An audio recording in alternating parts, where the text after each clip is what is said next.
Daf Yomi, Tractate 64, B, top of the page, from Rav Sharavia's statement to Abaya, from the bottom of 64A, top of 64B now. This transaction is close to a gain, high karov l'sachar, v'rachok lehefsed. This transaction is close to a gain and far from a loss for the seller, as he accepts upon himself the risk that the wine may go sour. An arrangement of this sort constitutes interest by rabbinic law. Abaye said to him, since the buyer accepts upon himself the potential loss if the price depreciates, it is considered a transaction that is close to both this and that, as there is the possibility of both gain and loss. The transaction is therefore permitted. New Mishnah. One who lends another money may not reside in the borrower's courtyard free of charge, nor may he rent living quarters from him at less than the going rate, because this is interest. The benefit he receives from living on the borrower's property constitutes the equivalent of an additional payment as interest for the loan. Gemara, the Talmud says, Rav Yosef bar Minyumi says that Rav Nachman says, even though the sages said that one who resides in another's courtyard without his knowledge does not have to pay him rent, if the owner of the courtyard does not suffer any loss from the arrangement, nevertheless, if he lent money to the owner of a courtyard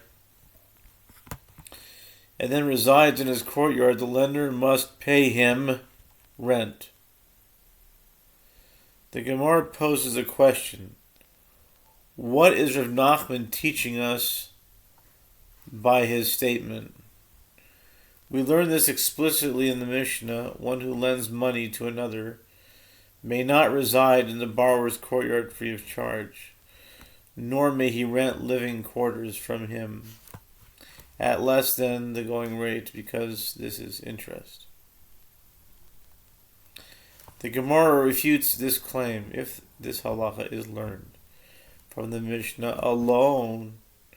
I would say that this matter applies only to a situation with a courtyard that stands to be rented out, and a man who usually rents a place of residence that would otherwise need to find a place to reside. But with regard to a courtyard that does not stand to be rented out, and a man who does not usually rent a place of residence, as he has another place where he could reside, the owner of the courtyard appears to have lost nothing, and the resident appears to have gained nothing. So you might say that he should not have to pay at all.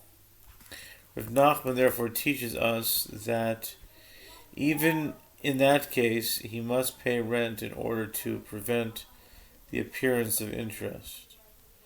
There are those who say a different version of this discussion. Rav Yosef bar Minyumi says that Rav Nachman says, even though the sages said that one who resides in another's courtyard without his knowledge does not have to pay him rent, if the courtyard owner says to another, lend me money, and you may reside in my courtyard, the lender must pay him rent.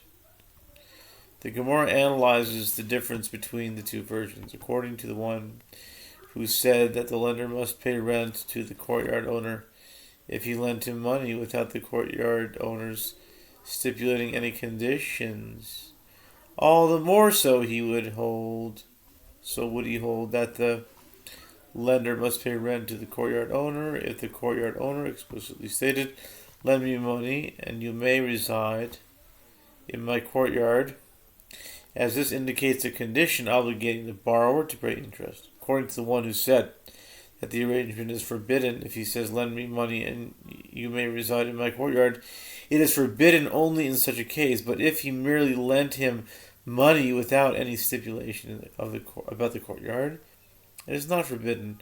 What is the reason for the more lenient ruling?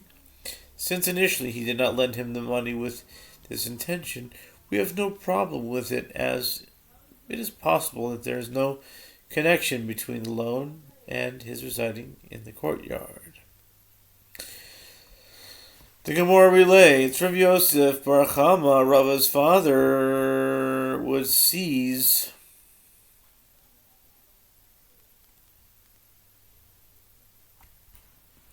the slaves of people who owed him money, and he would work them against the will of their owners. Rava, son of Rav Yosef bar Chama, said to him,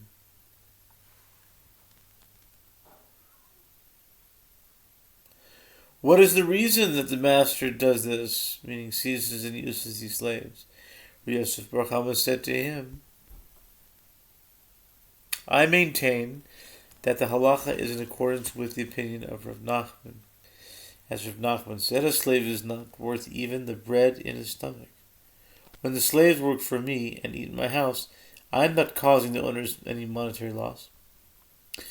Rava said to him, I will say that Rav Nachman said this with regard to specific slaves, such as his slave Daru,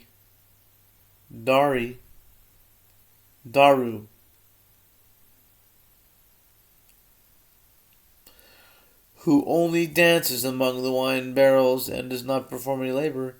Did he say this concerning other slaves? All other slaves perform labor, and their labor is worth more than their board. His father said to him, I maintain that the halacha is in accordance with this statement said by Rav Daniel bar Rav Katina, that Rav says as he says, one who seizes another slave and has him perform labor is exempt from paying the master for the labor of the slave.